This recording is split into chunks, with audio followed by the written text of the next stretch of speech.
Got him, big one too. That's why you always keep that Ocho handy. Look at them all swimming with it too, bunch more. A little wolf pack, they followed that top water.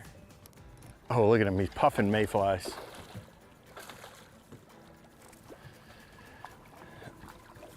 Got him.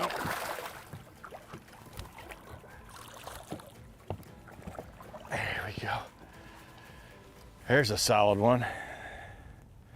You know, that's probably an early spawner, and they're already moving this on the edge of this break and just getting back in there to go after it. But we saw them, and again, you can't beat that Wacky Rig Ocho for those fish that are suspended like that. So, see, buddy. You know, when you're on the water, it's just important to pay close attention to everything that's happening in the nature. You know, how the fish are positioned, what's happening, if you're seeing topwater action. And that's what happens during the post-spawn, is those fish will get up like that. And I knew that, you know, a topwater and a Wacky Rig were gonna be a great bait. One of the things when I'm throwing a topwater is I always want to have a backup. I mean, really, anytime you're throwing anything that you need a backup bait for, it's hard to beat a Wacky Rigged Ocho. So, you know, I've got this, you know, Ocho tool right here. It's shaped just to fit it. It's got the O-rings already on there, and it's just, you know, just saves a lot of bait. So I'll just slide one of those O-rings off there in the middle of that Ocho.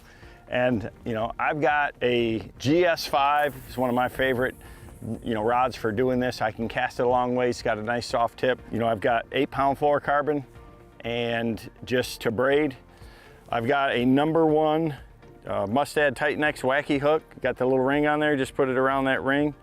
And you know, you can either fish it unweighted, you know, if you're fishing shallow water, or if it's a little bit deeper, you know, you can put a nail weight in there, just, you know, add a little bit to it, kind of make it a Nico style. But that right there is just something that's deadly. And right now with the flies hatching, they're looking up in the water column. So it's just getting that time of the day where they're really not chasing flies anymore. I can still catch them on a top water some, but this is a great bait. You know, if one just follows, or you see, you know, you see one's cruising along, you can a lot of times pick them up with that Wacky Rig Ocho. It's deadly. And that tool right there just makes it, just so you're not going through near as many baits. It just is something that I keep with me handy all the time.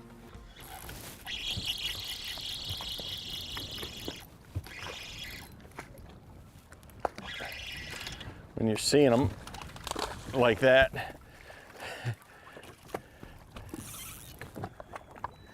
there's nothing like that Ocho. It's just getting to that time of the day where they're deeper, they're just not wanting to come all the way up and hit that top water. But they don't mind that Ocho. Gosh, it's so much fun. That's why I really like this rod right here. It's a 7.2, but it's got a really soft tip. He's just not giving up.